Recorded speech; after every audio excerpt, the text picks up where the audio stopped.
What's your favorite scary movie? Be afraid. Be very afraid. See dead people. You're gonna need a bigger boat. Here's Johnny. The power of Christ compels you! The power of Christ compels you! Whatever you do, don't fall asleep. Welcome to Talking Horror with Jamie and Nikisha. Hi, I'm Jamie. And I'm Nikisha, and this is Talking Horror with Jamie. And Nikisha. Where we share our love for all the spooky things and talk horror through the lens of human behavior. Welcome, guys. Welcome. And we are in the thick of it, into the thick of it with our Scream rewatch, guys. So, wait, one more time. What's that scream? If anyone ever screamed like a bat. Or like a bird, like caw. Yeah. That's what it is. But I had to do it twice, because what are we doing today? Oh, great segue. We are screaming for the two times, guys. Scream 2 is what we're talking about on this glorious Double the screams. day. I'm gonna blame the movies. It's pretty cool, huh? It hasn't been done before. You see, this it's just the beginning, a prelude to the trial. That's where the real fun is, because these days it's all about the trial. Can't you see it? The effects of cinema violence on society. I'll get Dershowitz or Cochran to represent me. Bob Dole on the witness stand in my defense. Hell, the Christian Coalition will pay my legal fees. It's airtight, Sid. I'm an innocent victim. You're psychotic. Yeah, well, shh. That'll be our little secret. Double the screams, double your trouble, all the things.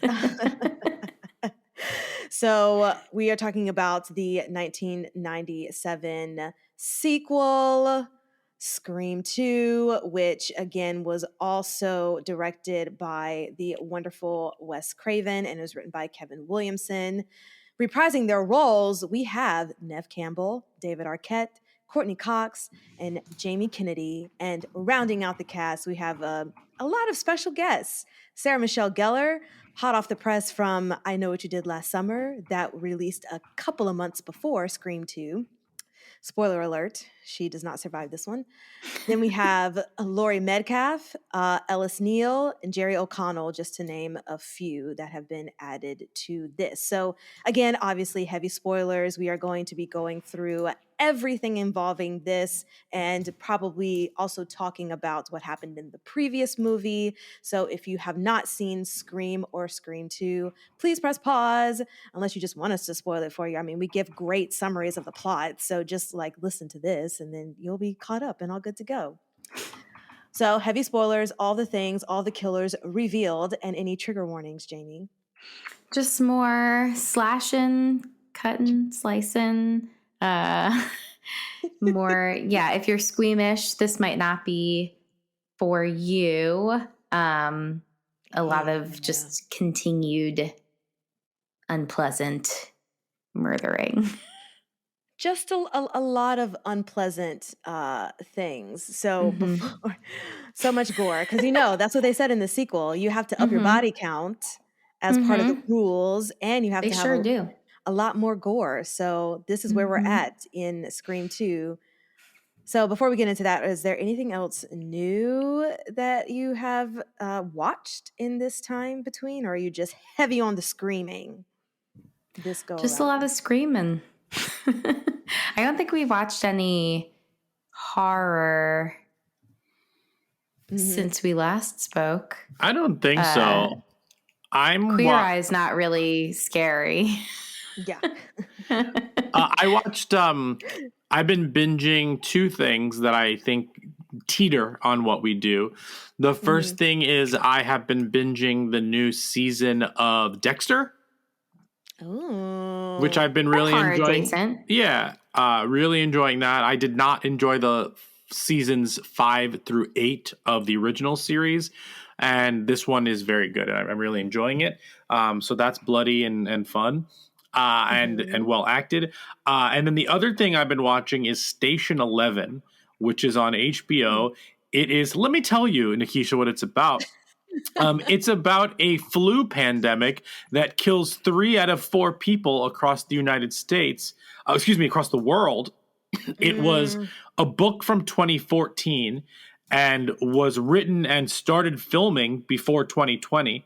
And then they finished it during the pandemic, and now it's on HBO.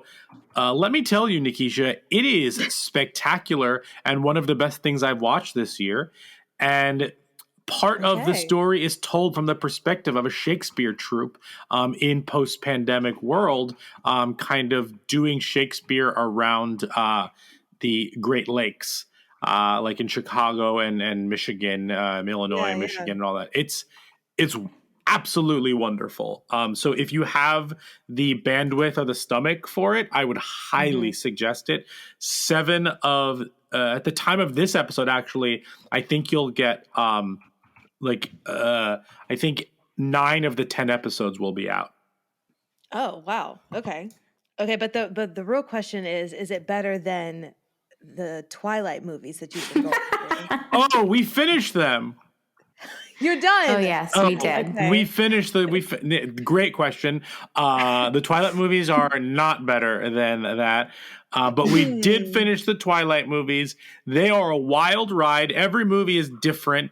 It's like, what kind of movie am I getting today? I will never forget the CGI baby as long as I live. Oh my God. However, we watched the Harry Potter special on HBO. Oh, yeah. And let me tell you, when Cedric Diggory showed up, I got doubly excited. The movies are wonderful and terrible all at the same time. The Twilight movies. I think there are redeeming qualities about each one. I think that the final one is pretty good. Like in terms of like what it's trying to do. I think that it's just a wild time of showing what, bad relationships look like and really bad relationships look like, and they're with toxic codependency. That's what it is. Toxic. I couldn't think of the word. Toxic relationships, what those look like, and with a gloss of like, no, it's special. Don't really like that. Like, this wolf is loving a baby. It's not romantic love, okay? Yeah, they imprint, whatever. And then no, but it's weird. I thought that the final spoiler alerts.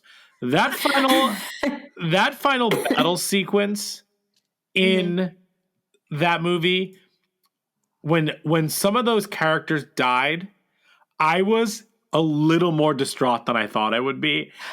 Well, I think we were sad that all of the werewolves were dying because we were like, oh no, these poor dogs. But even when, what's his name? Jasper, when Jasper dies and all of that, and then the relief that it was all in her mind as to what would happen if he didn't turn it down was an excellent twist, was a spectacular. That made me more mad, actually. I was pissed. I was like, why put us through the emotional turmoil and then be like, it was just a dream. Oh, I hate that trope. I hate that trope so much. I love it. It just feels like such a waste of everyone's time. I felt that watching Michael Sheen's character's ego like get in the way of him like getting what he wants, and like him almost being neutered in that scene was really fun to watch more than him dying. That's why I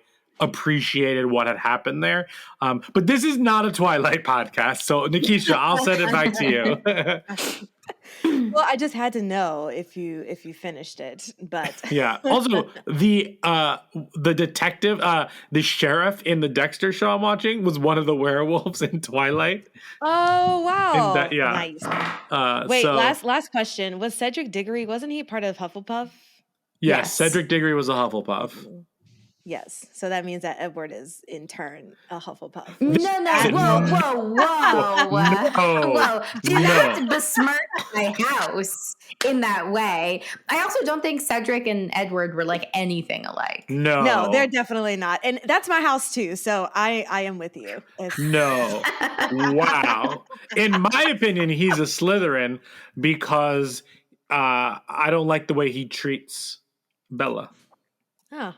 Are you saying all Slytherins are bad people? Are you slandering the Slytherins? No, I guess that's wrong. However, if you look at the Harry Potter movies, they do that. They're like, send all the Slytherins to the dungeon. Yeah. It's like, excuse me? Anyway. That was great. Okay. This is not Harry Potter podcast either, so I'll lay off of it. Yeah, sorry. Scream 2. Tell me, is this your first time watching it? If not, do you remember when you first watched it? And then we will get into this amazing 2-minute summary of this movie. Tell me, Jamie, how many times have you seen this? I think this is my second time because I know the first time I saw this movie was when I was in 4th grade and my friend Danny brought over the VHS of Scream 2. And I did not like scary movies, as I have mentioned before. I used to be a bagel baby. I had like crazy. I thought you were about to say bagel baby. I was like, what's a bagel baby? Yeah, I was a baby that just loved bagels. Or I was a person who loved tiny bagels. I'm still a bagel baby. Bagel baby. And wait, I was a. Now in my head, I can only hear baby. Santa baby with bagel baby. Bagel baby. Slip a bagel under the tree. I mean, that would have been a great Christmas gift. Just a dozen bagels. Absolutely. Taking note right now. You have a whole like 360 something days to figure it out. Right. But I was terrified of scary movies. I'm pretty sure my friend Danny knew that. And I don't remember how far we got into the movie. I just remember being very scared. But I truly couldn't remember anything from this movie. I was like screaming on the couch when like all these characters started showing up. I was like, whoa, like forget Courtney Cox and Neve Campbell, but like when Sarah Michelle Gellar showed up and Jerry O'Connell and Timothy Olyphant and like Jada Pinkett in the beginning, I was just like, what is going on? What is this movie? Yes. What are they doing? Because I mean, I don't remember like Courtney Cox had friends when Scream came out. I don't really know like what was going on with Neve Campbell and Dave Arquette. I can't remember, but I feel like they all like kind of like got their status from the first Scream movie. So for them to like come in as high rollers and just like throwing in, I mean, I guess Sarah Michelle Gellar was probably their biggest person maybe in Scream 2. Yeah. I'm just thinking about like, how do they like right now as an adult, I'm like, oh, I know all of these people. Like, this is wild. But like, also it's probably more of their like earlier, like before they were super famous. So it probably wasn't that big of a deal, but it was very exciting to me as adult Jamie, like watching this now. I agree. And yeah, I still like watching the whole thing. I was like, maybe I remember some of the ending of like the tussling, but like I really couldn't remember anything else. I was surprised at how uncomfortable I was actually in the beginning of the movie. But then I also remembered the parallels to Scary Movie again, so that kind of relaxed me a little bit. The beautiful parallels of Scary Movie, all of the above. Yes. I will say I didn't realize Neve Campbell was in the show Party of Five. Oh, that's okay. Okay. Well, I just found this out because there's a documentary on Hulu that says it's I'm paraphrasing, but it's basically bad parts of the 90s or like the dark times in the 90s. And it was talking about teen dramas and that shift from like the Saved by the Bell Cosby-esque to shows like Party of Five that dealt with like drinking and all this stuff like that. But then it showed Neve Campbell and I was like, oh, that's what really, I'm sure that's what gave her the pull to be a star in this chain. Gotcha. Call them. So she was probably like pretty big from that at the time that Scream came out. Like it was like big billing Neve Campbell, which is funny because Jennifer Love Hewitt was in Party of Five and she got her own horror movie franchise. Yeah. But also Neve Campbell also had to fight for this role because it was originally supposed to be Drew Barrymore who had to drop out, and that's why she got the small one. And then I think Neve Campbell kept like, they saw her in Party of Five. I read it last week when we did Scream. I don't remember the details off the top of my head, but like, I mean, she was known, but like, I think this like made her more known in general.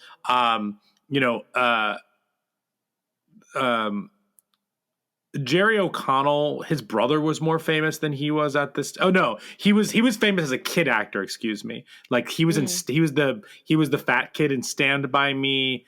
He was in Jerry Maguire the year before and a couple of other those things. And then you have the David Arquette. David Arquette. Do you know he was a wrestler? Yes. What? He was in. That should interest you, Nikisha. Yeah. Apparently, he was a wrestler. He was in the movie Ready to Rumble. Oh my Great God. film. Okay. But he was in the movie Buffy the Vampire Slayer. He was in the movie Airheads. He had these like, he was in all these like dumb comedies and stuff like that before Scream. And then my boo, one of my favorite actors ever, Timothy Olyphant. This was like, boo? I love him. Justified is one of my favorite TV shows of all time that he's on.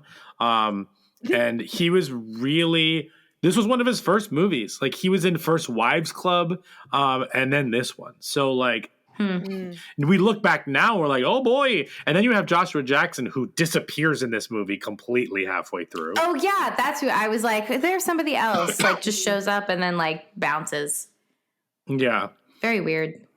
Who was pretty famous at this point, at least as a child star. I don't know when Dawson's Creek started, but that was just kind of wild. And then like Portia de Rosti's in this, Omar Epps is in this, and then you have people like Heather Graham. I did all this research as we were watching it. Heather Graham, who Heather Graham actually wasn't famous when this was filmed because this came out a couple of months after Boogie Nights came out that same year. But before that, she really wasn't well known. So like her in that as the cameo, I don't know if that cameo was filmed later, like even though they knew she was going to be in Boogie Nights, but then people knew Tori Spelling. And then people, I don't know about Luke Wilson in this one. Oh my God, that cracked me up with the dumb greasy hair. Yes. And it's just like, dude. He had really only done Bottle Rocket up until this point, which is a spectacular movie. That's Wes Anderson's first movie. But yeah, I mean, my point being is that all these people were at a very different level of their stardom than we know today. But the fact that Wes Craven cast all these spectacular people in this movie that we now think of as like great actors, or at least more well known back then, when really the most famous people in this movie were the people from the first one. Courtney Cox is probably the most famous person in this movie because of Friends. And but no one in this movie is probably as famous as Drew Barrymore was in the first one. Sure. Oh, absolutely. Yeah. I wonder what her paycheck was for that. Yeah. 10 minutes of the let's be honest. The most famous person from these movies is Wes Craven. Oh, I was going to say Ghostface. Oh, okay. Yeah, done. Okay, cool.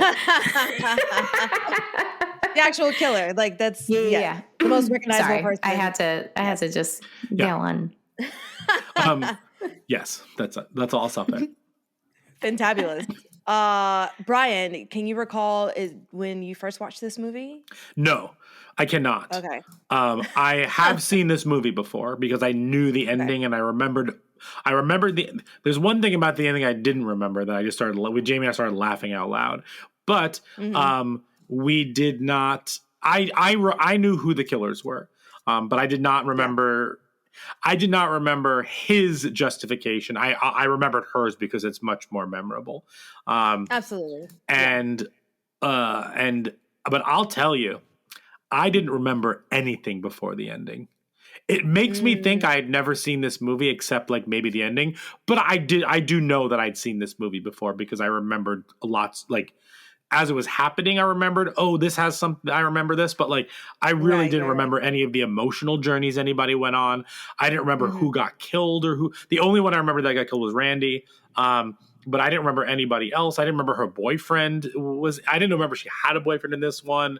I remember this one was at college. Like I didn't remember any of the details. But I do remember that this is a good sequel. Like I remembered this being a good sequel. We'll talk about that, I guess. What I didn't remember that maybe is my least favorite scene in all of movie history and gave me the most anxiety that I think any of these Scream scenes will be is the opening movie theater scene. That's not how you watch a movie. I would have murdered everyone. It was me. I was the killer. I was Ghostface. I hated every second of that. Every second of that. And wait. I feel like you need to paint a picture of the kind of moviegoer that you are. Okay. Like this is a person who when we first started dating, I would try to hold his hand when we would go see a movie, and he would not hold my hand because it takes him out of the immersive experience of watching a film. That's the kind of moviegoer that Brian is. So like seeing everyone act a fool is like his version, his personal version of hell. I'm extreme. I'm a nut. I'm okay with that. I'm sorry if it hurts other people, but I just need like me. Feelings. I just need to be in the zone. Like there's something very special about it for me. I love the energy of people around me. I love hearing the laughs. I love hearing the screams. I love that communal experience. But like if I'm holding someone else's hand, it makes me feel like I'm watching a movie because I like there's stimuli outside of the interaction with it, and I know that's nutso, and I understand that. But I once yelled at I was seeing Drag Me to Hell. And it was a really rowdy theater.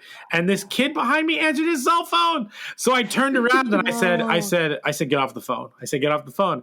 And then I turned back around and he did. And I turned around and I said, you have to give me your phone. I said, you're going to have to give me your phone. And I was with my best friend, Gary. And Gary turned to the kid. He's like, listen, you have to turn it off or he's going to take your phone. And you just like, this is what you need to do. Like he's, and then we watched the whole movie. The crowd was awful. Somehow the goodness of that movie shone through the badness of the environment. And we got free movie tickets because we complained multiple. It was just awful. But that movie experience was awful. And on that note, I'm just on a roll. I'll do the 2 minutes. What's the plot? Yay! Woo! This is us watching the movie. Woo! Yeah! Stab. Also, like, why are they all wearing masks? Oh my god, no, we can't talk about it yet. You have to do this. I got so upset. Jada Pinkett Smith was on my side. Wait, no, we can't talk about it yet. We have to summarize it. Oh my god.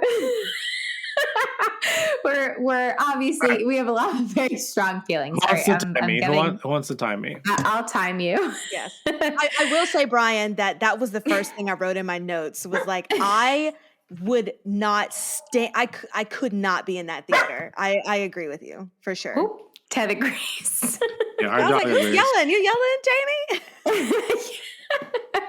All right. Are you ready? Yes. I see you preparing, Ted. Is somebody timing me?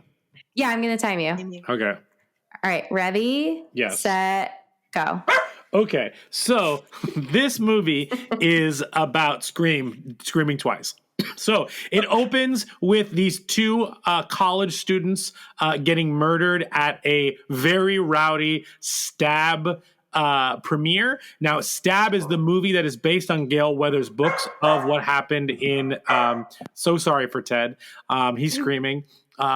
In the Woodsboro in Scream 1. Okay, so everyone gets freaked out because like, oh no, this is happening. Sydney's been getting calls and is actually handling everything pretty well. Calls being like fake calls, but now she has call what's it called? Call waiting Caller or ID. Caller ID, ID, so she can see who's doing that. Okay, so all of a sudden there are other murders, and Dewey flies in from wherever he was in Woodsboro.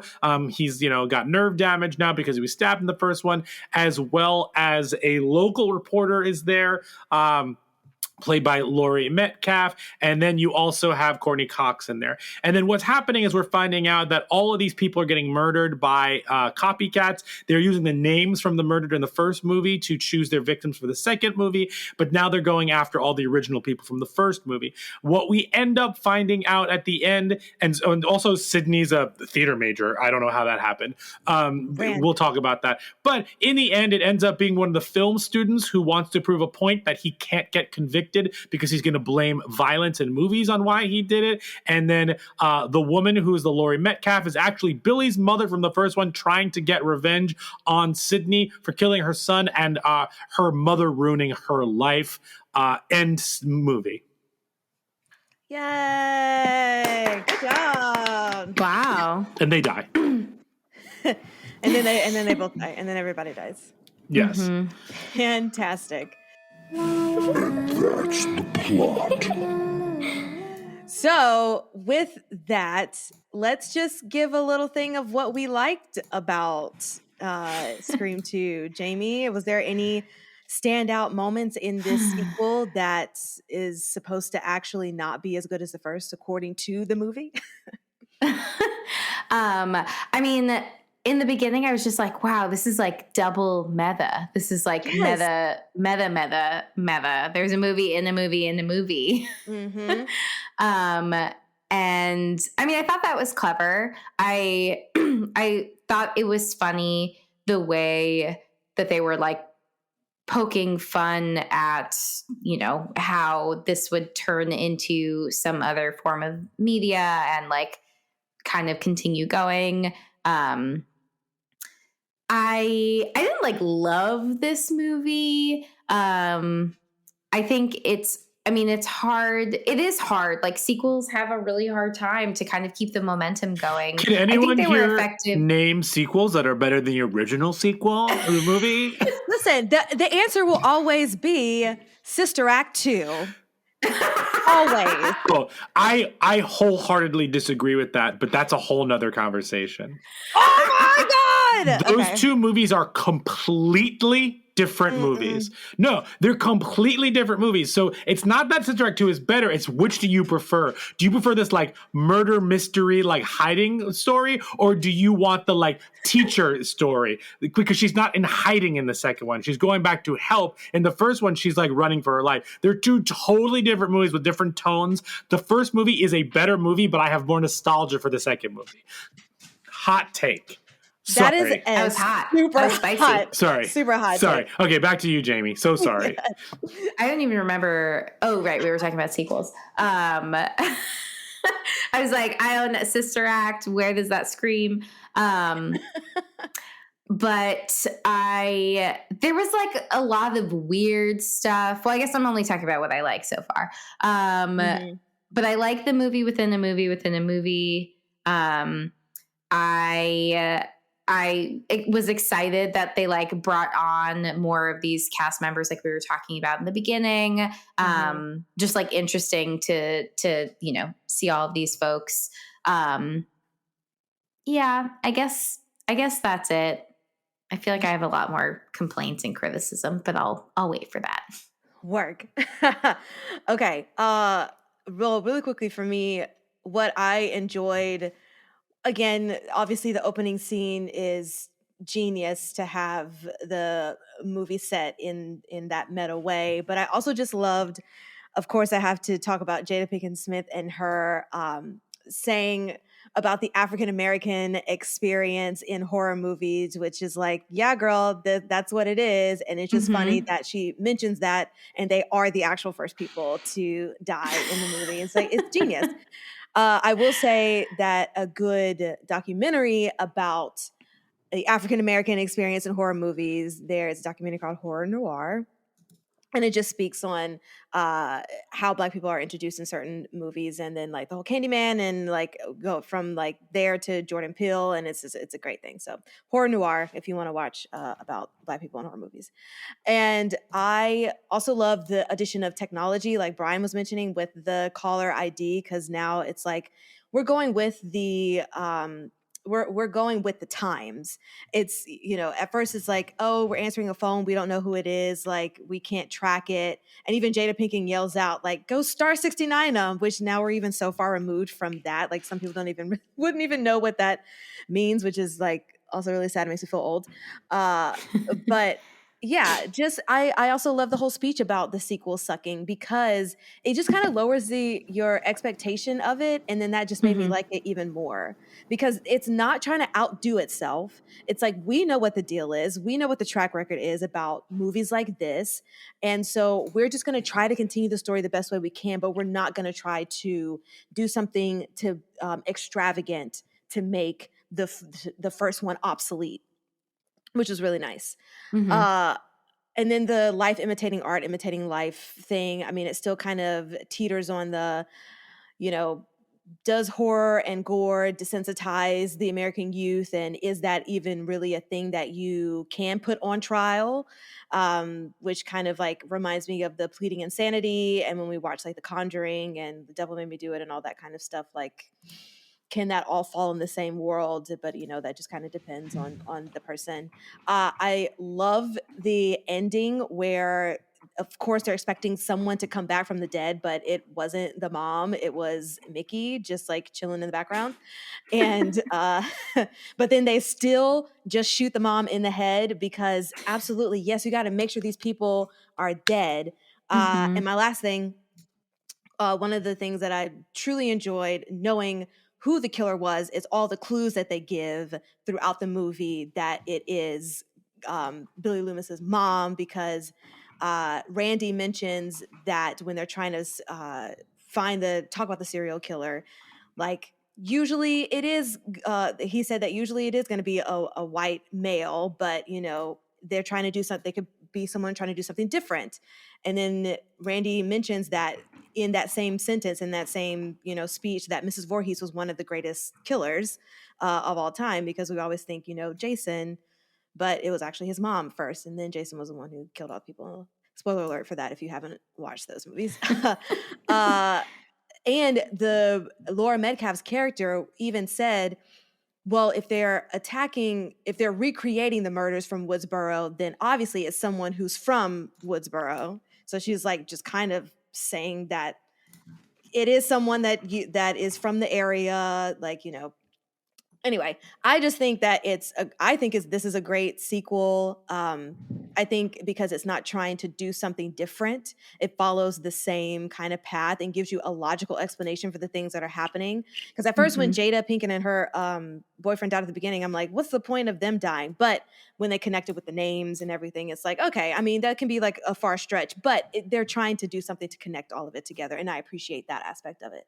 So yeah, I had good feelings about this movie, and I've seen it before, but just going back and watching it this time, directly right after the first one, it's like, oh, I can get down with this timeline and how they're trying to bring the story around. So, Brian, things that you liked about this? Yeah, I loved the opening. I know I criticized the movie stuff. I understand why they did it, because you need to have something rowdy enough where like people wouldn't pick up on the murder. I really liked the beginning because it shows that it establishes that this movie is going to doubly lean into the meta.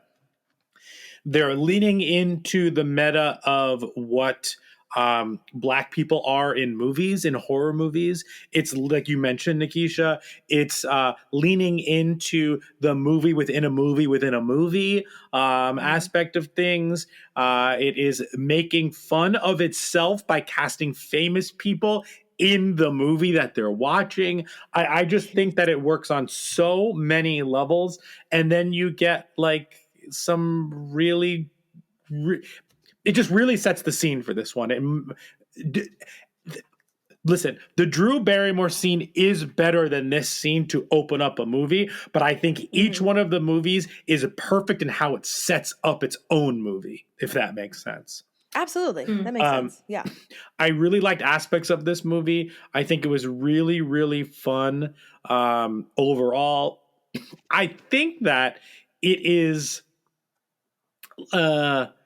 it's a little bit more self-referential in this one because they even mention David Schwimmer by name as well as Jennifer Aniston by name in this one. They Dewey and her are even more goofy and weird in this one. I think you mean Doofy. Doofy. Yeah. Doofy. There's more melodrama in this one in terms of how they like do everything. I think that the ghost face is like just as deeply clumsy in this one as he is in the first one, and I really enjoyed that. The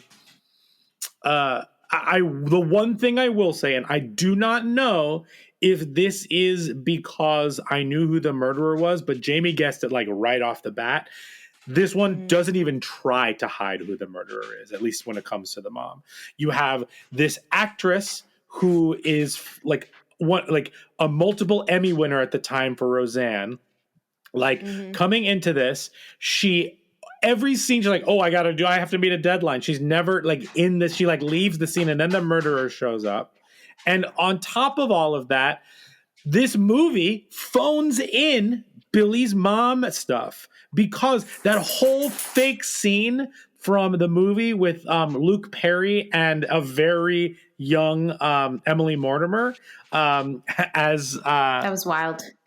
Is about like his mom leaving because her mom cheated. Like they phone in the fact that her mom and what Billy did and Billy's mom so much that like it's very easy to pick out that she is the odd person out in this one. Very similar to any Marvel TV show or anything like that. Like if somebody famous is playing a mom or a dad, like they're not there to worry. They're there to act. So you know that they're going to be the bad guy.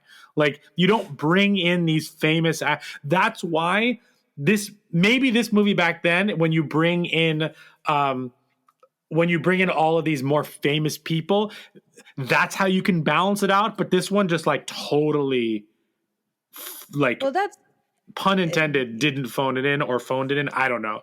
Again, I knew who the murderers were, and that's all I remembered.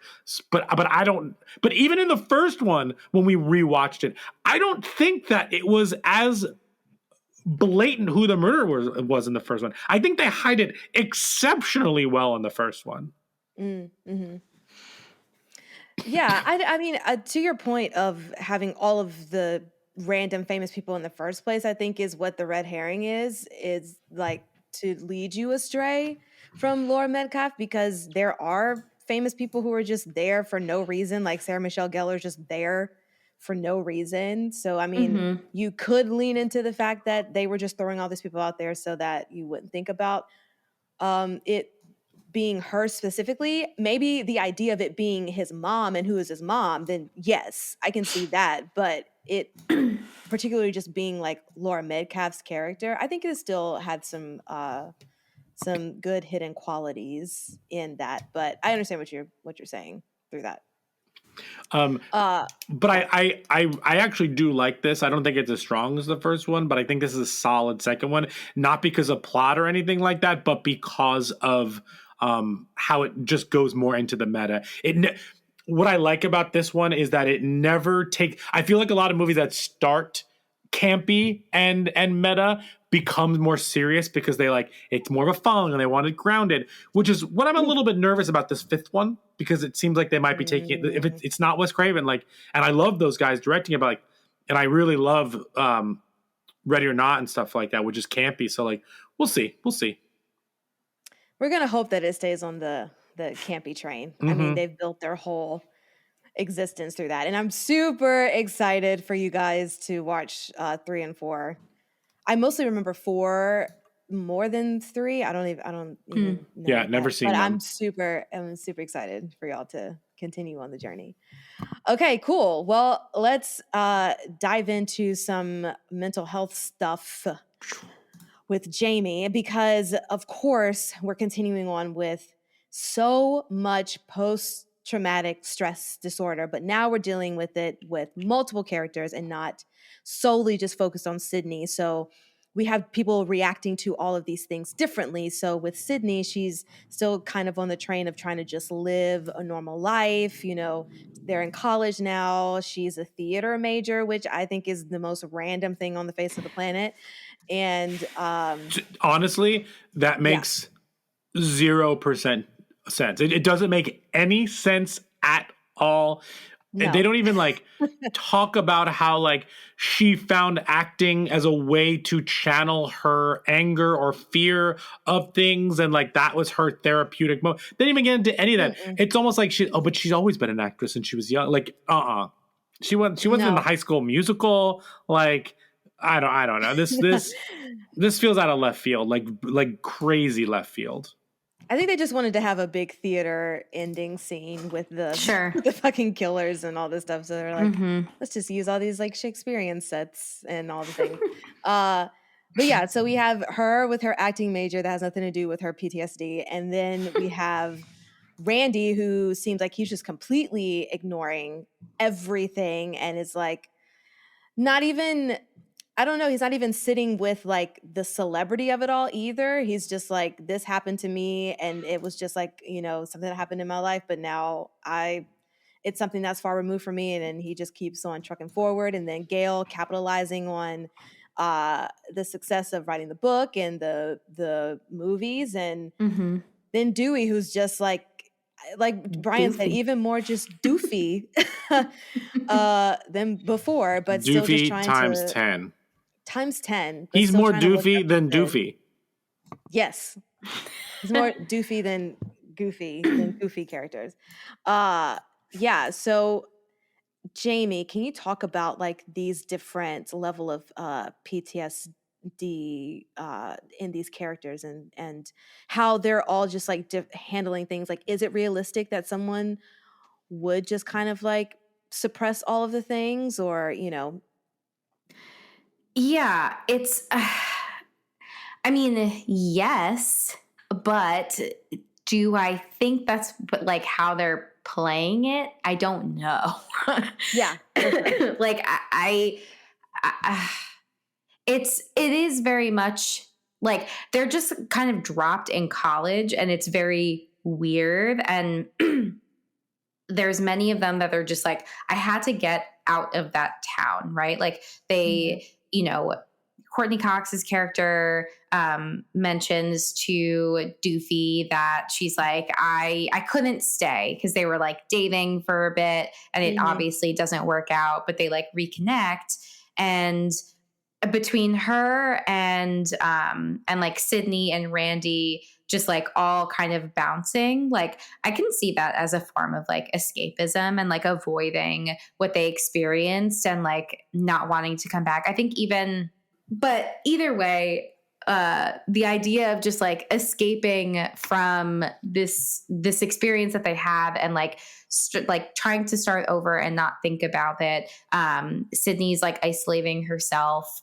I'm glad that she's a roommate. That almost surprised me with like how much she's avoiding other people and a boyfriend. Like those are the things that like don't make sense. So like they're like what they're telling us is happening doesn't seem like that's what's like playing out. And that kind of confuses me in terms of like, it would make sense that she's isolating herself and like, you know, avoiding other people.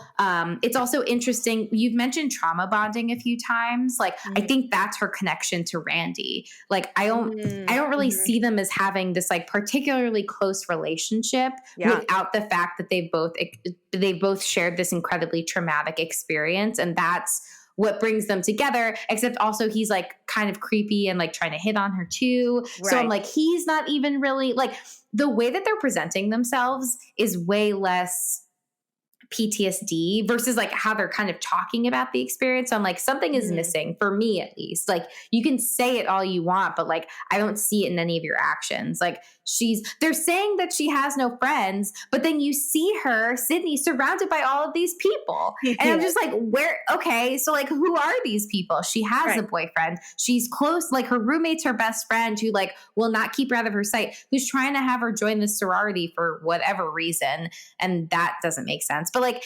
it's weird, I guess, if they're trying to say that like she's deeply impacted by this trauma. And I don't buy it, like her character, how she's like actually acting. But like, I believe what they're saying as responses to trauma.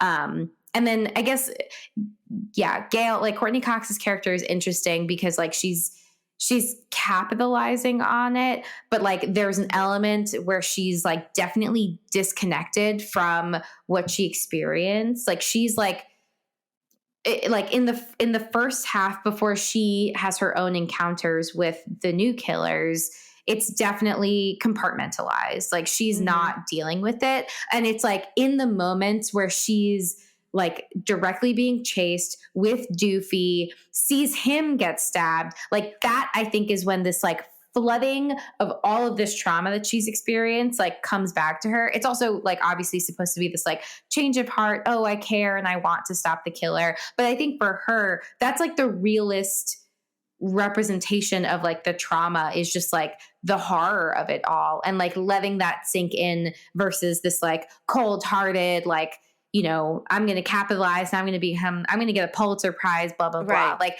that I think is the most realistic representation of like how trauma impacts you. It's like that's re-traumatizing, which like, you know, I mean, any traumas can like compound on each other, but like it's so similar to what had already happened to her. And I don't think that she really gave herself time to like process it seemingly. Like it sounds like she was just based on what Doofy says, she was like traveling, working, blah, blah, blah, blah, blah, blah. Like she threw herself into her work after this really traumatic incident and like did not give herself time to process it at all. She like tried to box it away. She tried to capitalize on it. Maybe that was her way of trying to like empower herself and like take back what happened to her. But like it also, she didn't process it at all. And then like this happens and she's like in it. And I actually thought that was like a really good performance when she's in that sound studio and she like cowers in the back of the room and starts to cry. Like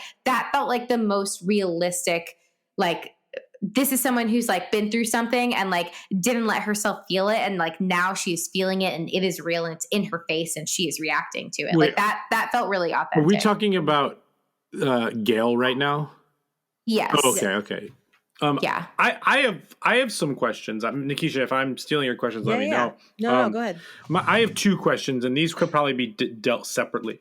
The first one is, I feel like similar to what you said, Jamie, they talk a lot about her relationship with Cotton and what she did to him. And I actually think the scene where Courtney Cox just kind of like pulls Cotton in there and doesn't tell her is pretty good. But I feel like they don't deal a lot with like, they allude to it when she sees him on the TV, when she sees him in real life at the end, when they have to negotiate like the media deal in that, which I love. I think that's a brilliant scene in general, just camp and like how the media affects and fame. So I want to talk about how you think they dealt with that, like her guilt, her feelings of that. And then separately, I want to talk about boyfriends and relationships and trust. But that was one of my questions. Okay. Yeah, so I'll answer the Cotton question and then we'll kick it into Nikisha because she probably has something more specific to say about the trust in boyfriends. Yeah. So like the question is just like how they navigate like the weird interaction that she has and like reconciling the fact that she, you know, put an innocent man in jail. Yeah, I guess And like him like guilting her Yeah. into having the interviews and stuff. Yeah. This is why I don't think that I was like crazy about this movie. There's just a lot of like weird, wacky shit going on that I don't think makes any sense. Like I don't understand, like I don't understand Cotton. Like I just don't understand him. Like I don't understand his fame seeking. Like did he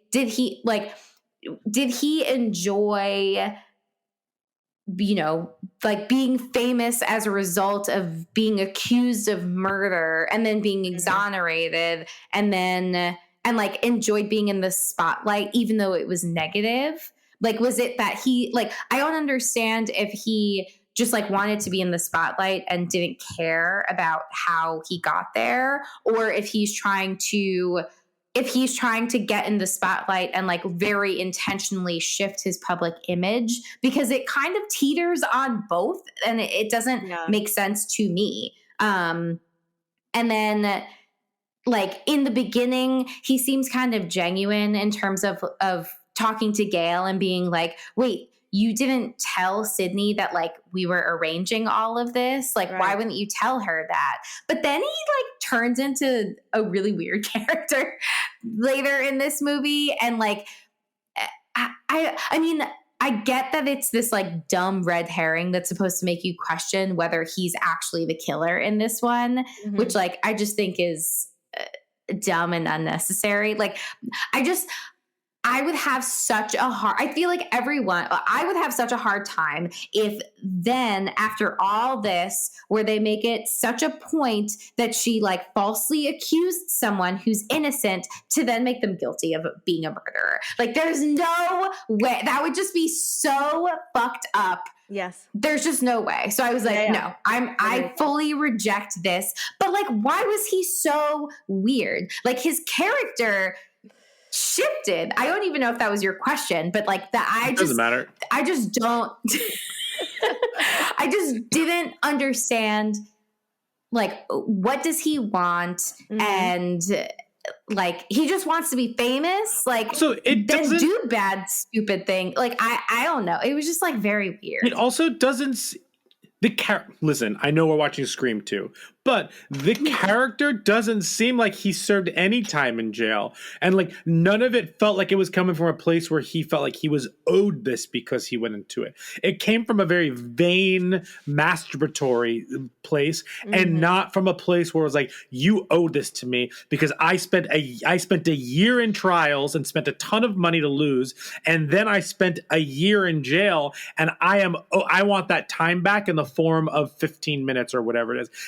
This one felt like I love myself and I have this story to tell. And it was very narcissistic and gross. Which may be his character, but like, I don't know. It just didn't balance right for me. No, I feel like there's so, like all the other things that you said, I feel like would have made more sense. Or even like the scene where he gets arrested and he's having that conversation with the police officer. It's like, you were like, you're there, but you're not quite there because you're talking about your rights as like being treated innocent before like being found guilty. And I'm like, just like, but then why are you a douchebag? Like it was like great. And then I feel like you like lost the momentum because then you're like just being weird and creepy and like vain and narcissistic and just like highlight. You have a platform. Like as somebody who was exonerated, like you absolutely have a platform. And that I feel like that would have been a way more interesting like story to follow, or at least like B plot versus like him just wanting to like be interviewed for an hour on whatever. Who was he being interviewed? Diane Sawyer. That's I was like, ugh. Why? Yeah, it's interesting, and that was one of my questions too, just kind of going down the rabbit hole of Cotton as a character in itself, because even in the first interview that Sydney's watching of him, he just is like, yeah, I just want to get my story out there because, you know, we haven't talked about this specifically, but people who have spent time in jail for whatever reason, you know, innocent or not, and come out into the real world, and what that life and what that experience is, and what they have to deal with, the things they have to build back up within their society, within themselves, to feel like they can be out in the world and a part of society again. You know, they've done their time and now they just want to be able to kind of like go back to, you know, being able to just get a job, or, you know, all the things like that. And in the interview, he made a point of saying that he wanted to get a story straight because people were, you know, looking at him sideways, even though he was innocent. It was just because he spent time in jail, and that was the forefront of his existence, not just him as a person. And I guess that would be my only kind of justification of him trying to get that time, which I think is what you mentioned, Jamie. It's like he's just trying to take away this thing that has become his life of being a criminal when he's not. And he said he made a crazy comment of like he's also like a people person, and so now people don't even want to come up and talk to him. But also when you act creepy like you do with Jamie, it's like, why would people want to come and talk to you, aside from the fact that you were considered a criminal or spent time in jail? And I know you worked a little bit in the like justice system, Jamie, but random question. Even if someone was exonerated, do they still have to put that stuff, like if they're filling out a job application, or, you know, that they like spent time in jail, or, you know what I mean? No, because they're no longer, like, the conviction is gone. Like they're no longer facing that conviction anymore. So like that's not, they wouldn't have to. But like, you know, there's still the court of public opinion, which I think is like what they're trying to also get at with this.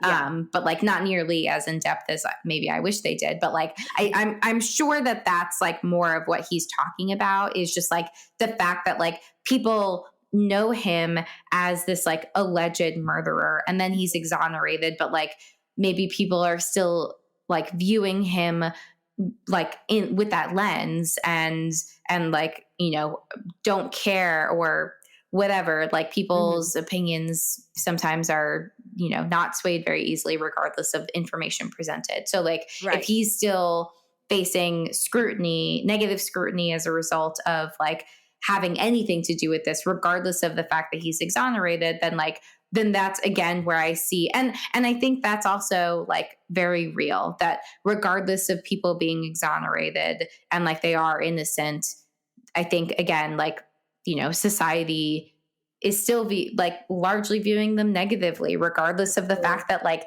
they are not guilty of any crime. I think like, you know, people just have a lot of like negative views of anybody who has like any interaction with the criminal justice system. So I can see that being the reason. But again, I do not think that that is like how he is expressing that in this movie. Yeah. And I think, I know we're watching Scream 2, and I know that we shouldn't be hypercritical of this kind of stuff, but like, I think it's very interesting to talk about. I like, because like a lot of the horror movies, and I think that's one of the reasons why we do this, they're trying to balance the realism of, not even the realism, but like the things that are pulled from inside of us in our society, and they're relating into something campy, or just the horror of it all and the fear in it all. And like, I know we're watching Scream 2 and we're going really deep into this, but like, you know, I feel like there is a balance to it, and you're doing a disservice to like people who have maybe experienced these things in real life, like being hunted by someone else and things like that. So I just wanted to throw that in there. I don't know why. Yeah, I'll stop. Good job. Well, I mean, and I will say on top of that too, because we are really kind of going deep into this. I mean, it's campy. I love it. It's talking horror. What else are we going to do but talk horror? Right. Oh my God. But I did like the juxtaposition, though. And Twilight. And Harry Potter. And Harry Potter. Yeah. I do like the juxtaposition of Cotton's character trying to get more in the limelight, and Sydney trying to get out of it, and just like the situation, they have come together for the same, you know, situation. And it's like the people that are viewing her, which is funny that you mentioned, Jamie, that like they're like, oh yeah, she didn't want to go to class because she didn't want people to be like looking at her like, oh, like here's that girl. But she also does have like a healthy like friendship and Mm-hmm. seems like a healthy boyfriend thing. So I mean, even though she is trying to pull away from the crowd, I don't know. It is weird in No, how they execute that specifically. But I will say you can see the line between Cotton trying to get out in the world and them just kind of back him away because of his criminal record, and then Mm-hmm. Sydney, who is the star of everything because she is the hero, even though she still wrongly accused someone, but because of everything that has happened, she's put in the forefront as the good person, and she's trying to like get out of that limelight. But yeah, anyway, what were you gonna say, Brian? Yeah. I think these movies are all about, or at least this one, I don't know about the other ones, this one specifically is how I think this movie, even without the murders, I think this movie would still be interesting in a way in terms of, because it's really dealing with how people move on. Gail moved on very differently than the way Sydney did. Sydney moved on differently than the way Dewey did. Randy and Cotton, like they're all, but I think you're right. It does fall on whether it's like really exploiting what I went through or just like totally taking a step back. Yeah. I think that's really interesting in some of the ways that they do it. And that's why I really like them negotiating over like on the stage at the end, you know, like how, Yeah. like it's literally a life or death situation to get interviewed by Diane Sawyer. Like I appreciated that camp to it. I did. Absolutely. Well, going back to the boyfriend, because I know that was also Mm-hmm. a question that Brian had, and mine was just similar too. It's like, as someone who's trying to get close to, trying to be intimate with someone who's gone through as much as Sydney does, like how do you walk that path with care? You know, like, and do you think that he was did he execute that well in the little scenes that were given to him? But like someone who is you're trying to get close to, who has gone through trauma, like how do you make yourself available? How do you get them to trust you? Like what do those steps look like for the other person? Yeah, I feel like we got some of it, like his like availability to her. Like he made it clear that he was always there for her and like would show up. Like he really showed up throughout this whole film when she had her police escort, even before that. Like he was always there. You know, whether she like wanted it or not. And I guess like that's something challenging of like her trying to exert this boundary of when she wanted to be alone. And it wasn't always clear like how much space she did want, except for when she like explicitly asked for it. But that was another reason why I was like, there's no way that he's the killer either. Like in the big scene of like, all right, let's go through the Rolodex of who could be the killer. Yeah. I turned to Brian and I was like, there's no way he's the killer because they wouldn't do the same exact thing twice in a row. They're not going to make the boyfriend the killer. That's dumb. Like that would just be like really dumb. Even though again, as someone who was there while she was saying this, the intensity was similar. Yeah. So direct. So passionate. But like, yeah, what can I say? I just feel strongly about the rules. But I mean, I think it would definitely. Well, the other thing that I said when I was speculating is that like she would literally never date ever again after this. Like it would just fuck her up her relationships so much if he ended up being the killer. Like, and then I just feel like that type of trauma would just. I don't think that they would want to go that deep with it with this type of movie because like they're leaning into the meta so hard. I just think that would be like. That's like outside of the meta and too serious for them to tackle. So I feel like, you know, have as many red herrings as possible, but like it cannot be that. And I think that they go a completely different direction, which also makes no sense, but is in line with their idea that like the motive doesn't really matter that much. But back to the relationship. I mean, I think like navigating boundaries is something that like it seems like she's like toying with him. He does that like big public display of affection, which like also confused me. That's And so cringy. again, seems complete opposite to what she would want, like literally ever, where she's like, I don't want anybody to like know that I exist. And he's like, let me sing on this table in front of everyone. Here's my lavalette. Like it was like so Beautiful. It's called a lavalette though, right? Is that the name of the necklace? I used to know this, but now I was not in a sorority. And I did date someone in a fraternity, but like this was not a practice that I think is real. Sorry, I wasn't listening. Could you sing that again? Absolutely. No, I don't even remember what I sang, but just like that made me super uncomfortable because like I just don't see a world where she would be okay with it. And then she like kisses him because it's romantic, but like there's a part of me that's like, does she just do that to kind of like get the fuck out of that situation as quickly as possible? Like, why would he think that that's okay if like, again, like actions and what they're describing, like there's just like this conflict. Like it doesn't make sense. Why, for someone who knows her as well as like he should in theory, who cares deeply about her, like why would you do this like big public display when like she just wants to, be in the shadows, like literally. She doesn't want all that attention on her, and you're literally doing the opposite. Like that was super weird. I felt like that would have been a huge betrayal of trust, but she kisses him, big old smackaroo, and like we move on. And I thought that was super weird. But like I just can't imagine. I mean, there had to have been like so many like navigating relationship like trust stuff. Like I think time is truly, again, like the factor that plays the biggest role is just like, whatever time she needs to feel comfortable with a new person. But again, like she's established these seemingly very strong relationships. I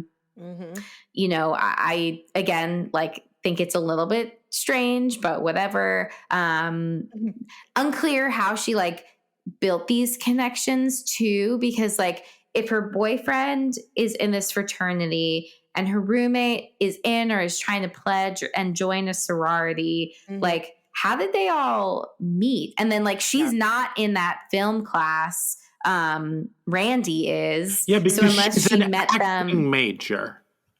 But then why wouldn't she be in a film class? I mean, I didn't take film classes as an acting major. I'm so sorry. I made an assumption. Thank you for educating us all.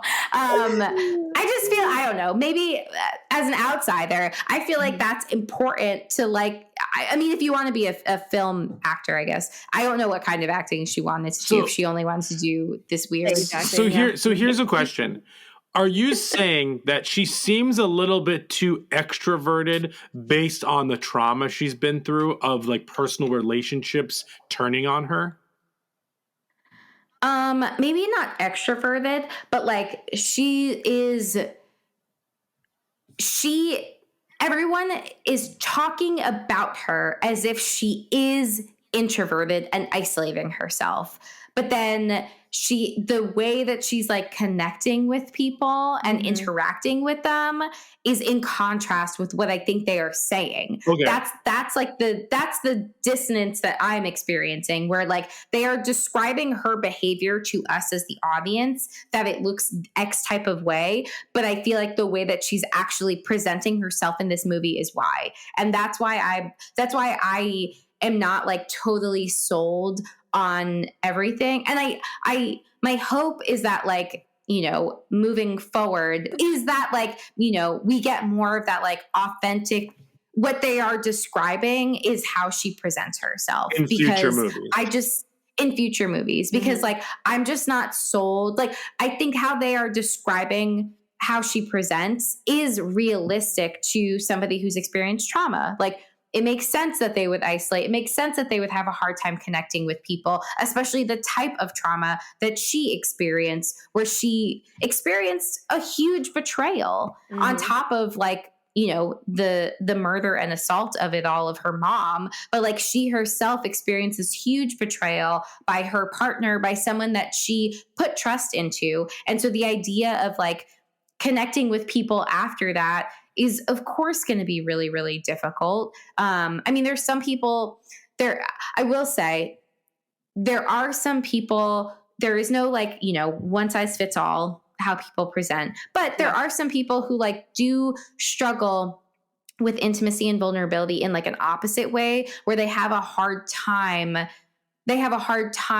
I would say maybe like regulating that trust, meaning like you are too easy to trust other people and you find yourself often getting hurt, but you still struggle with like how to pull back and have people earn your trust. That is something that's like another presentation that I've seen too, where people are just like so easily trusting of people. They become vulnerable with people really, really quickly. But like something that I always say is like, think of being vulnerable as like heart surgery. Like it's not always safe for you to open yourself up and be exposed to the elements in that way. And like, how can you close yourself back up in ways that are safe and protective of yourself? It's not always safe to just like, be that vulnerable so quickly. You want to see that the people that you're being vulnerable with are like worthy of that vulnerability, whether it's like,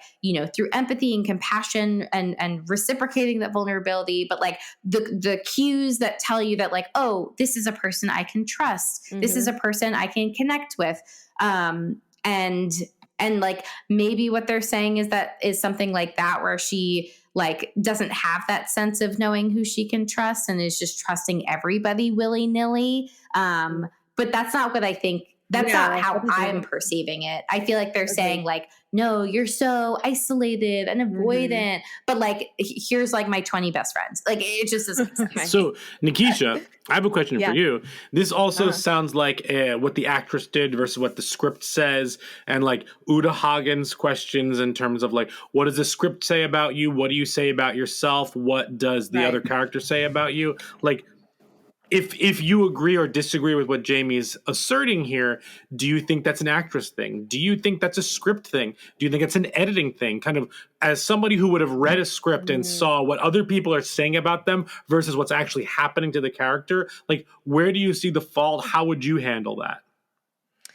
Yeah, I think that if I could pick out of those, I would say that it has to do with the script and with some of the editing, because we also don't know exactly what the script initially was. And of course I don't do any form of stage, of screen acting, but I do know that you get a script, but things are heavily edited in post. And what could have been a continuous through line of answering all the questions that Jamie was bringing up could have been cut up through editing. And given that, because I think Jamie made up a great point of like, if someone is isolating, then how did she meet her friends and her boyfriend? They could have just been people in her class, like maybe they had an assignment or something that they worked on, and then they, could have connected in that way. But I think that inevitably Neve Campbell as an actress, it wasn't, the fault wasn't on her and what she was doing. I think that she was just acting whatever the script was given. And how I also know that we're going like really deep into this. And I think that I love it. We're talking horror. God. Again, just going to keep saying how like far into it, because I will absolutely give grace to a movie that I know is so campy and meta that I know that there are going to be some plot holes and things that don't make sense. But in this instance, we are talking about the progression of someone who has had all of this trauma and what that actually looks like, and if this is a real representation of that. So I understand that side of the conversation. And of course, with the evidence that Jamie is presenting, it seems as if this is not an accurate representation.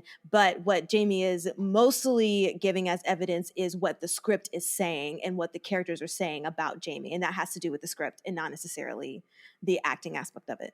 So all that to say, I would definitely say that this is a script thing that is not reflecting what they're just contradicting each other. So for her to be like, I don't want to go to class because I don't want to be the one that people are like, oh, there's the girl. Oh, something else happened. It was in her hometown. But she has all of this connection with, and I won't even put Randy out there because we already established that was more of a trauma bond, and that's not like a real kind of authentic relationship in a sense. I mean, it can be, but then he's like, I want the cool girl to like hook up with the nerd. And I'm just like, what? Yeah. What? Exactly. Stop. So there's no. I mean, he has he's not in reality in that moment. I also can't hear anyone say Randy without thinking Randy. No, what is that from? No, sorry, we don't. Never mind. Okay, never mind. I'll stay. Wait, no, what is no, it? What is it? It's Aziz Ansari's like alter ego, Randy. He also plays him in Funny People, I think it is. Okay, never mind. I'll stop. Okay, I'm sorry. I only know him from Parks and Recs, and I don't think Randy has been brought up. My fingies hurt. Apps. But treat yourself all the time. Yeah. Oh my god, I love it. Great. Well, let's go on to the killers. I think that's something worth discussing. My really only, two pertinent questions that I have, and we can dive into either aspect of that. But are we going to say that Mickey, who was the theater guy, who was the muscle apparently in this, who was the Shaggy, if you will, in Scream 2? So we're going to define him as a sociopath. Is that the correct one? Where he doesn't have a sense of reality. He's just like doing the things, like he doesn't have the moral compass. I don't even... This was if we like had to pick between one. Maybe, I guess, if I had to, gun to my head by Mickey, tell me what I am. But like, man, I get that part of it is like, it's the millennium. You don't need a motive. But like, what? Like, they have one scene in the movie. We laughed out loud. Or no. I did. I laughed a bit in this movie, but we have like it's really like barely sprinkled throughout this movie of the impact of horror movies on like people, which like I find that akin to like violent video games makes kids violent. Oh, of course, Mortal Kombat. Yeah, but like I just thought that was so silly. And then like to have him actually do it, which then I'm like, you're reinforcing a really shitty message that like that's really, but like, is he even saying that movies made him violent? I think that he was already clearly like had a lot of stuff going on. Clearly. And then he's just using that because he like thinks it'll make really good entertainment. He is very much the Shaggy of this film. Yes. And my second question is the mom, of course. So what didn't add up to me, but I just like let it slide, was the fact that she was so revenge filled when it seemed as though Billy in the first movie made it seem like she cut herself off completely. Yes. To where she had no contact with them. So my question is, what's going on? Well, what's going on? And is a mother's maternal instinct that strong to where you would plan to get revenge on a son that you have yourself abandoned? I can't see that as being realistic. I didn't even think about that. We're talking horror. Wait, really? Oh my God! I didn't. I'm about to mute you, and then you will not be talking anything. No, I was thinking the same exact thing. I'm like, how are they trying to like retcon this? Where all of a sudden she cares so deeply for her son, but his entire motive was that his mom abandoned him. Yes, and so like, why do you give a crap now? And I so wanted Sydney to just be like, where were you? Like, exactly. What? Like, she says these jabs, but like, take it a step further. Like, where were you when it counted? Like, if you really cared, you would have been there. You would have prevented all of this stuff from happening. But then not only is she like spinning all of this, I care so much. I mean, I think I think that is the catalyst. I think what was already going on is the fact that Sydney's mom like cheated with her husband. Yes. Like that is like the main thing. Yes. But then it's like at the point that I think that the son piece is an afterthought, to be totally honest, because I can buy that. of everything that is indicated in the first movie. So yes. I think that like she left because she couldn't handle it. And then at the point that her son dies, and not only does he die, but he also is killed by the daughter of the woman who ruined her life, so to speak. Like right. That's where I think the like switch flipped in non-psychological terms and only purely for this movie is what I think they're trying to say. But yeah. I totally agree with you that I'm like, who like why are you here, lady? Like what? You did not care enough before because you bounced and like it's one thing to like leave the relationship because your partner cheated on you. Mm-hmm. It's another thing to like what did your kid like why did your kid have to suffer the consequences? And not like I'm not like shaming, parents or like people who have been cheated on or there's been infidelity, but like just for the purposes of this franchise or this chain, mm-hmm. It just like seems like very much of an afterthought that she's like, oh, my sweet boy. And like, but where were you? Like you were gone. You had nothing to do with him. And like, only now do you care, but it's too late. And like, that's your own fault. You two are very smart. That's because we be talking horror. Just so you know, while you were talking, I literally bit my tongue and it really hurts. That's karma. I know. That's karma, baby. I know. Oh God. I can't scream. Right. You need the added tongue effect. No, that's great. I think that you are correct. The only thing that makes sense is leaning in towards the ruining the family by the mother cheating and that being the foundation. And then the son was just kind of like and then this happened too. And so now, I mean, because you have to think of the fact that she apparently like lost weight. Like this took time. She lost weight, got mm-hmm. surgery done to look slightly mm-hmm. different. And then you go back and think like, oh, she's never been when she was playing a local reporter lady. Like she was never really in the same vicinity as Sydney because Sydney immediately recognized her. Mm-hmm. But, yeah, Sydney has that line where it's like 60 pounds lighter or something. What'd you say? It's like and some surgery. And some surgery. Yeah. Which is funny because that's just like one random line to make sure like, oh, that's why no one noticed her.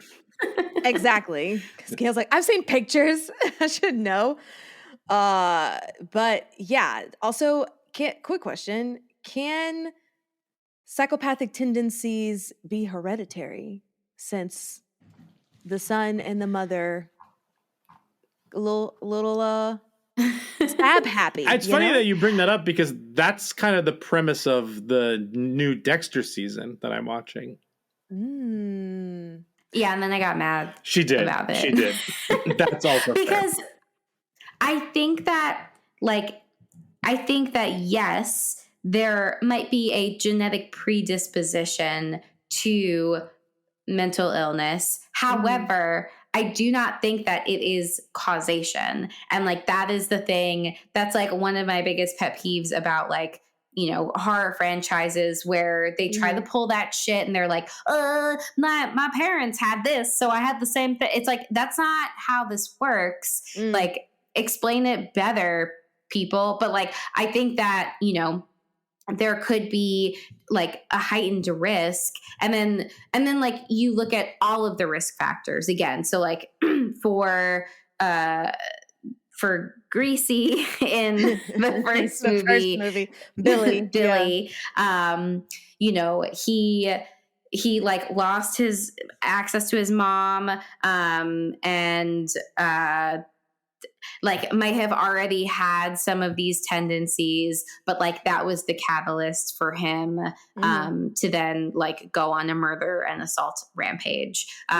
Maybe the same, like maybe his mom already had like, you know, some other mental illness that she was dealing with, and then like and then her husband cheating on her, and then finding out later that her son was killed, like also, you know, impacted her mental health. But like how can those like acute things also contribute to like acute trauma contribute to someone's mental health? But they might have like predisposed factors, and then like how does like trauma as a risk factor potentially exacerbate some of these mental health issues? But like I don't think that it's fair to say that like just because the mom might have, you know, had mental illness means that the son definitively had this specific mental illness that matched his mom. Yeah, that's fair. And can you remind me again really quickly, we talked about this in the last episode, but as far as like mental illnesses like anxiety or depression or, you know, BPD or what in that category of things, but then you have like people who could be sociopaths or psychopaths that we were talking about.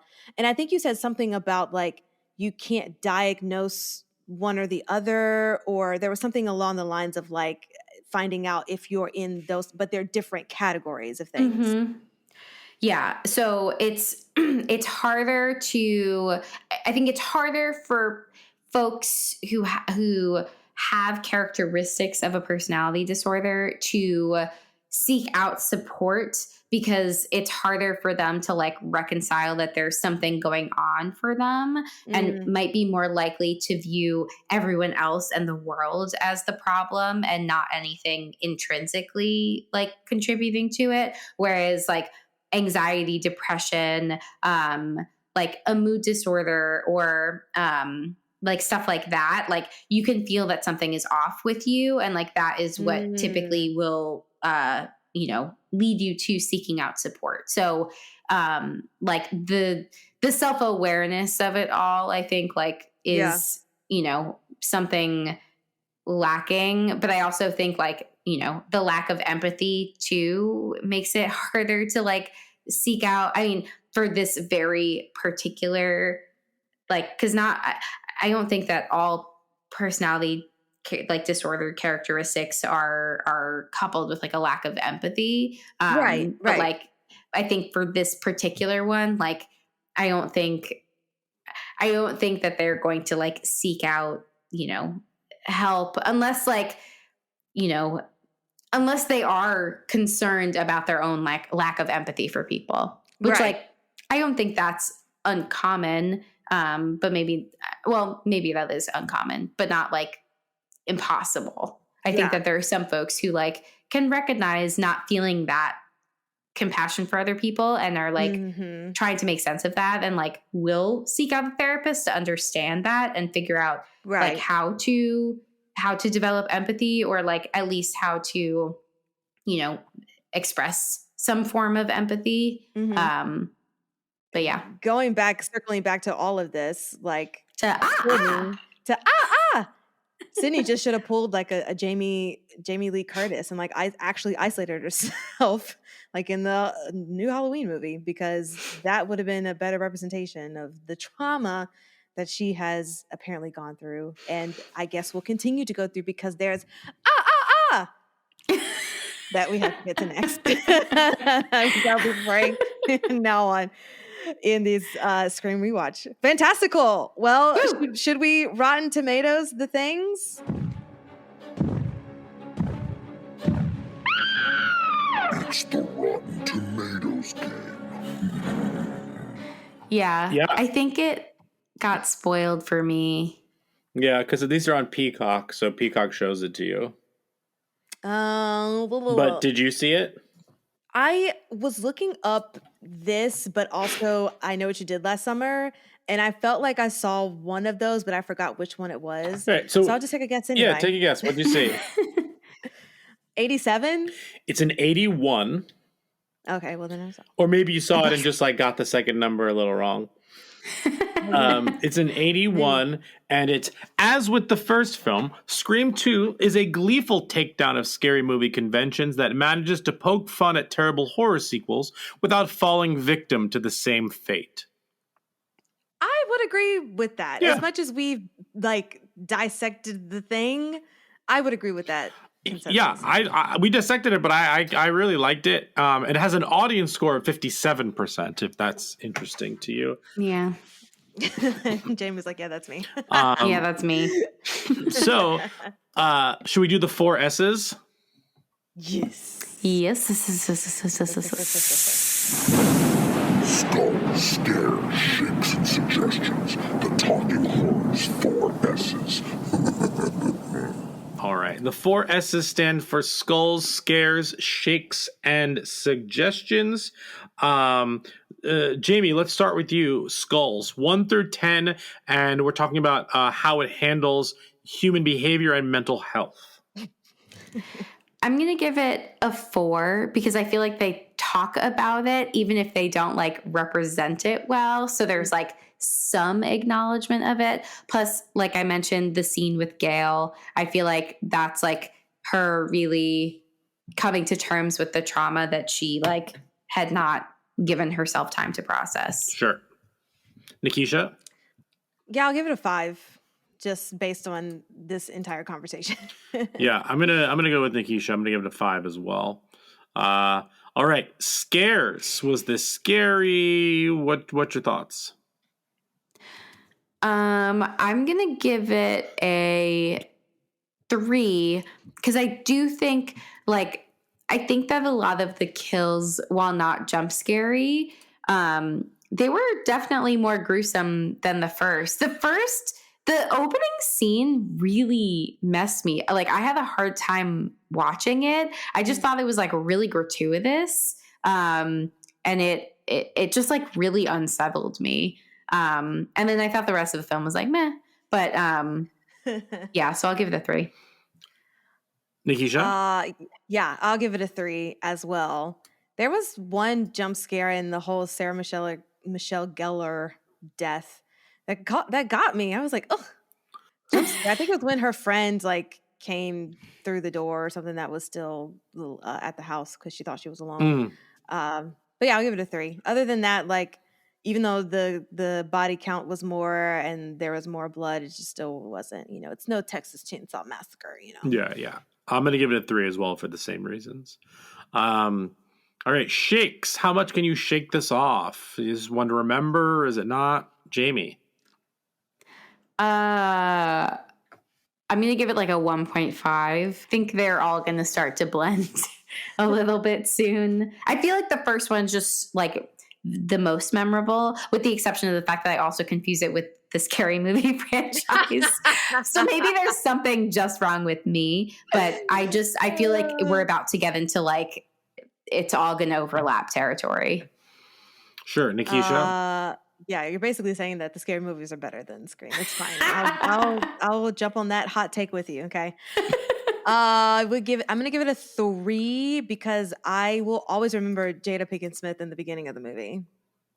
If I don't remember anything from the Scary Movie 2, it would be the opening scene. So wait, Scream 2 or Scary Movie 2?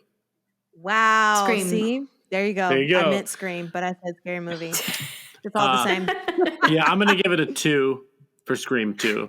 This is just not one. I mean, I saw it and I didn't remember it. I'm not going to remember. I'm going to remember it more this time because we talked about it. But yeah. Yeah. All right. Suggestions. Jamie, did you do I Know What You Did Last Summer last time? I did. Remember she did Urban Legend? And this movie had someone from Urban Legend in it? Yes. Oh my God. I was like screaming that at the TV. Rebecca Gayheart, who was the other sorority girl with the big curly hair. Yes. That was with Portia de Rossi. She is in Urban Legend. Yes. Well, I did have a movie I've never seen, but is also written by Kevin Williamson and deals with teenagers in a school. The Faculty. It's 98. That movie is so good. That's a great movie. So I'll suggest that one, and I will try to watch it in my 3-week hiatus. Yeah, you should. That's an awesome movie. I saw that in movie theaters. I love that movie. Nice. Talk about a movie with lots of famous people in it that maybe weren't crazy famous at the time and were a little crazy famous. It's awesome. Yeah, just looking at the movie poster, I was like, oh, I didn't realize they were all in the movie. Great movie. But yeah. Jamie. I'm super disappointed in myself. I couldn't think of anything, truly, because I feel like these movies are all kind of in the same category of a lot of the things that we had already suggested. The I Know What You Did Last Summer, the Urban Legend, the other like meta horror stuff. The only like genre that I could like think of, and I'll think a little bit more on like what suggestions might come from that, is more like whodunit type things, because that's kind of what I feel like they leaned into more with this, is like not just Randy kind of talking about the rules, but like specifically reflecting on, okay, here's all our characters and here's who might have done it. So like maybe some kind of like whodunit type thriller. But yeah, I couldn't think of like anything that we haven't already suggested. Sure. So I'm just gonna write down Urban Legend for you. You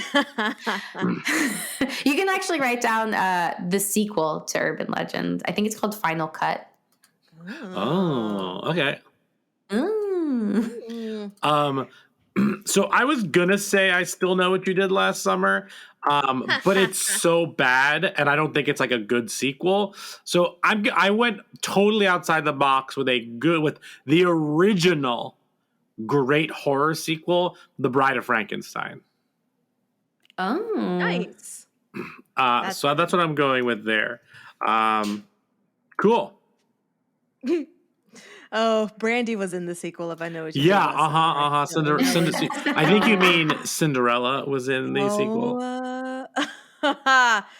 Just so terrible, but at least she survived. She was a black woman who survived. The one in this one did not. So, what was your horror noir? Was the documentary? Yeah. Mm-hmm. Horror noir? Cool. Yeah. Mm-hmm. It's really good. It used to be on Amazon Prime for free, or maybe I think it might be on Shudder for free. I think I saw it on Shudder. I don't know where else it may be. I think it's on Shudder for free. I think that's what I'm thinking of. But really, really great thing. Starts off with Night of the Living Dead. Sure. Which is wonderful, and goes into all the things, which you can watch that for free on YouTube. Great movie. Awesome. Well, I think that wraps up Scream. We are Talking Horror. You can follow us on all of the social medias, Instagram, Facebook. Are we on Facebook? I'm not. I don't on Facebook. think so. I don't remember. Okay. I don't know. I was trying to think of, Instagram, Twitter, and the TikToks at Talk Horror Pod, POD, for all of the things. And Brian, where can they listen to us? Sure, you can find us wherever you get your podcasts, including things like Spotify, Stitcher, as well as Apple Podcasts. Rate and review us there. 5 stars, please. And thank you. And Brian, do you want to sign us off? I have a quote. Oh. Well, on top of. This is after Sydney and her roommate escape from the car. And Sydney wants to go back and see who the killer is. And her roommate says, stupid people go back, smart people run. We're smart people, so we should get the fuck out of here. Yes. Great quote. And that's what everyone should do. Always. You mean the wife from the Hughleys? Exactly. Because both of them were there in the movie together. Wait, right? you know that the next year I think she starts the Hughleys, which is wild. Also, the Hughleys was a spectacular television show.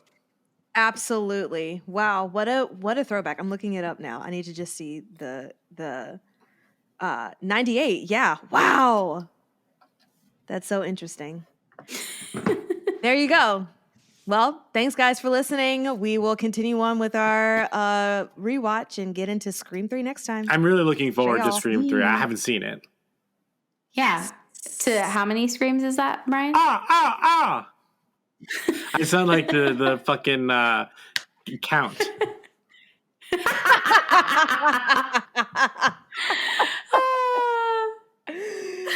Oh, God. That was great.